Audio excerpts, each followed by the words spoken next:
بسم الله الرحمن الرحيم قل أوحي إلي أنه استمع نفر من الجن فقالوا إنا سمعنا قرآنا عجبا يهدي إلى الرشد فآمنا به ولن نشرك بربنا أحدا وأنه تعالى جد ربنا ما اتخذ صاحبة ولا ولدا وأنه كان يقول سفيهنا على الله شططا وأنا ظننا أن لن تقول الإنس والجن على الله كذبا وأنه كان رجال من الإنس يعوذون برجال من الجن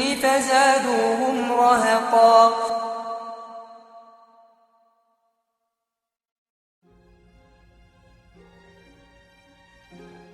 And of course, many of the people who are into the New Age are into astral projection and in contact with these spirit beings. And there really are spirit beings out there.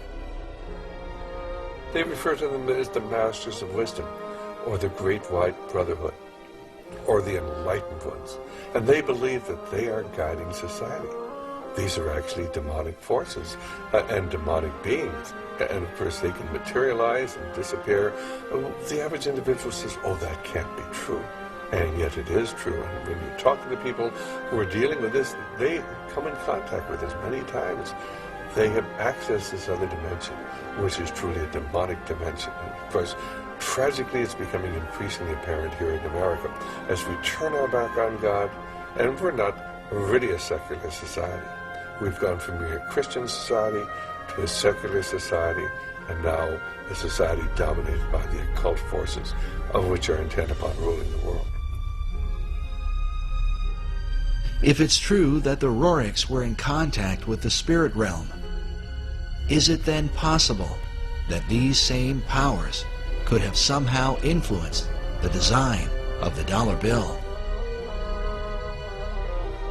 And I know some of this is review for people that have gone through this, but I still think for people that don't know this, it's important to understand these things. This is a dollar bill, which is the now devalued dollar bill. And on the back of the dollar bill, there's a seal on this side. It's called the Great Seal of the United States. That's what it's called. It's their seal. Now behind the seal, this is actually what is behind the Great Seal of the United States, is a pyramid with one eye. Now the one eye is the sun god Ray, which is where we get the word rays, sun rays. It is the sun god, same Mithraic character. And he shows up again and again. This is the Masonic god of the ray. If you look, you'll see the pyramid is built except for the top. It's built except for the top. The eye is suspended above the top. It hasn't come down yet. Because they believe until they've finished the Masonic project, which is the what they say on the bottom, Novus Ordo Seclorum, and then Annuetta Cheptis, he is pleased with our project. In other words, the God they believe in is pleased with our project. What is the project? This is the question. What is the project that this God is pleased with? The project is literally the secularization of the world. To completely strip the world from religious beliefs. This is the project, and that is why it is called Novus Ordo Seclorum, a new secular or worldly order. If you translate that into Arabic, it would be a Nizam al-Alami ad-Dunyawi, not al-Jadid. It would be a Dunyawi, the new temporal order, the new order of the world. And we know what dunya is in Arabic. Dunya has a negative connotation in Islam, unlike alam, which does not have a negative connotation. If you read the Quran, alam is not a negative connotation. Rabb al-Alameen, Allah is Lord of the Alameen. We are part of the alam. The alam is the passive form of alim. It's what is known. It is how we know al-alim. The world is how we know Allah. We don't know Allah through dunya. Dunya is the the illusory nature of the world. It's the gharura, it's the aspect of the world that deludes you, thinking that you're permanent, thinking that you can transgress, thinking that you're independent from Allah. This is the dunya.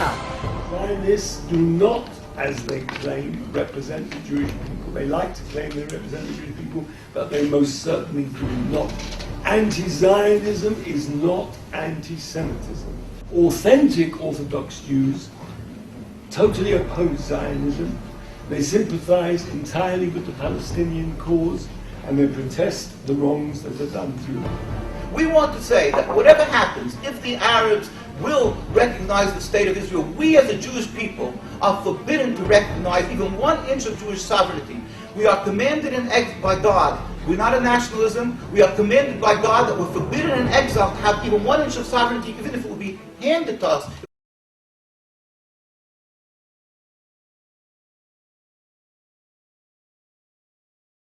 وحرام على قرية أهلكناها أنهم لا يرجعون حتى إذا فتحت يأجوج ومأجوج وهم من كل حدب ينسلون واقترب الوعد الحق فإذا هي شاخصة أبصار الذين كفروا يا ويلنا قد كنا في غفلة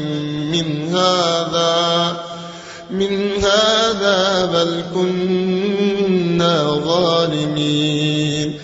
The Saudi army of Abdulaziz ibn Saud conquered Mecca. And Abdulaziz and Sharif Hussein packed his suitcase and off he went. British took him away. And so Abdulaziz ibn Saud is now in control of Mecca and eventually Medina. It's a Saudi Wahhabi alliance. Does he claim the Khilafah for himself now? No. What he does is, as soon as he enters Mecca in 1924 October, Abdulaziz ibn Saud makes a proclamation, and they're going to hate me for revealing this to you. The modern-day Kingdom of Saudi Arabia came into existence as a result of a rebellion against the Islamic Khilafah state. Britain sought to strike the Islamic State from within. Followers of the Wahhabi madhab by then had managed to establish an entity within the Islamic State, led by Muhammad ibn Saud and later by his son Abdulaziz. Britain supplied them with weapons and money, and they moved on a sectarian basis to seize the Islamic lands, which were under the authority of the Khilafah. They took up arms against the Khalifa and fought the Islamic armed forces, all the time goaded by the British. It was well known that Al Saud were British agents. The huge arsenals and equipments which reached them via India, and the monies to cover the war effort against the Khilafah were supplied by the British. They exploited the Wahhabi madhab with the aim of fighting the Islamic State and clashing with the other madhabs in order to incite sectarian wars with the Uthmani Khilafah. The followers of this madhab were unaware of this, but the Saudi Emir was fully aware. This is because the relationship was not between the British and Muhammad ibn Abdul Wahhab, but between the British and Al Saud. Al Saud's family reward for playing the most important role in this rebellion was to be granted by the British the position of future rulers of Hijaz.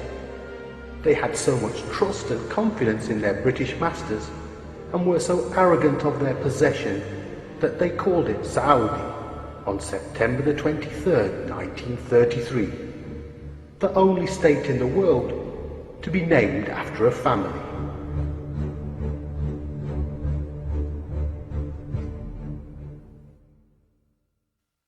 Contrary to popular Western myth, it is the Saudis that are dependent on the US and not the other way round.